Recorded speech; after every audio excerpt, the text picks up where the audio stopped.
Good morning. This is Father Stephen Kelly from St. John's Church in Detroit. We're continuing our series of daily morning meditations where we generally look at one or another lessons that are assigned for morning or evening prayer, what is known as the daily office lectionary. And I thought today we'd take a look at the lessons assigned for evening prayer from St. Matthew's Gospel. We're getting very close to what is known as actually the introduction of what is known as the Passion narrative of our Lord, those last days of his life, his earthly life, where he will be betrayed and will be put to death. And so we've already had this story about the Last Supper, which we did yesterday, evening prayer. And now Jesus is teaching them and is going to head into the Garden of Gethsemane. So I thought we would go ahead. He warns Peter that, in fact, he's going to deny him, which Peter cannot believe. And, of course, we know that comes true. But let's go ahead and pick up on verse number 36. Then cometh Jesus with them to a place called Gethsemane, and saith unto the disciples, Sit ye here, while I go and pray yonder. And he took with him Peter and the two sons of Zebedee, and began to be sorrowful and very heavy.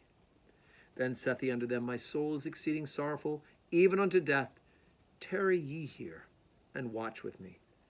And he went a little farther, and fell on his face, and prayed, saying, O my Father, if it be possible, let this cup pass from me.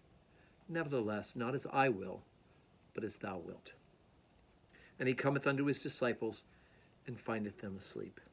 And saith unto Peter, What, could ye not watch with me 1 hour? Watch and pray, that ye enter not into temptation. The spirit indeed is willing, but the flesh is weak. And he went away the second time and prayed, saying, O my Father, if this cup may not pass away from me, except I drink it, thy will be done. And he came and found them asleep again, for their eyes were heavy. And he left them and went away and prayed a third time, saying the same words. Then cometh he to his disciples, and saith unto them, Sleep on now, and take your rest. Behold, the hour is at hand. The Son of Man is betrayed into the hands of sinners. Rise, let us be going. Behold, he is at hand that doth betray me.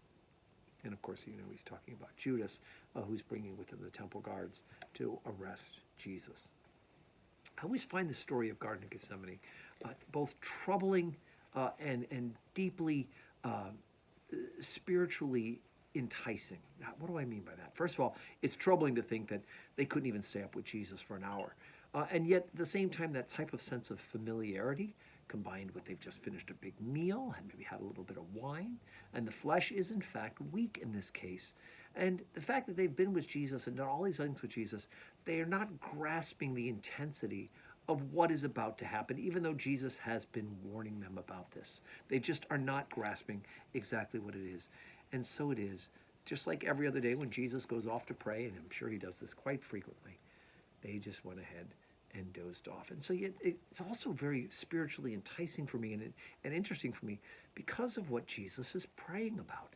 I mean, here he is. He knows his entire mission, his entire reason for the incarnation, for his taking human flesh and becoming a human being is because, well, it's because of what is about to happen, right? He is going to be betrayed. He's going to be put to death.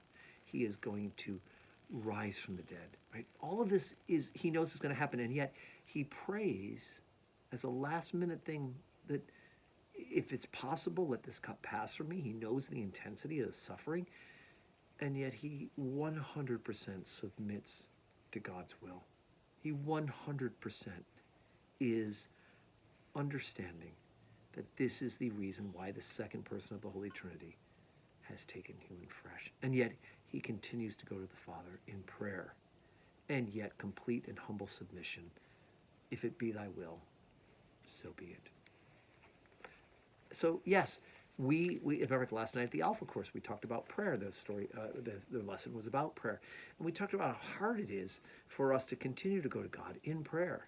And yet we need to not only be insistent in doing it, but we also need to, at the end of it, also say, thy will be done, and ask God for the grace for us to be able to accomplish what it is he would have us do, and to answer the prayers that we have as he would have them answered, right? So that the prayer also changes us. Today's Wednesday. We have our 12:15 Mass and 12:15 Healing Mass, in fact. And we also have evening prayer at 5 o'clock. So I hope you can join us in person or online at either youtube.com/St. John's Priest or on Facebook at St. John's Detroit. We'll talk to you soon, and may God bless you.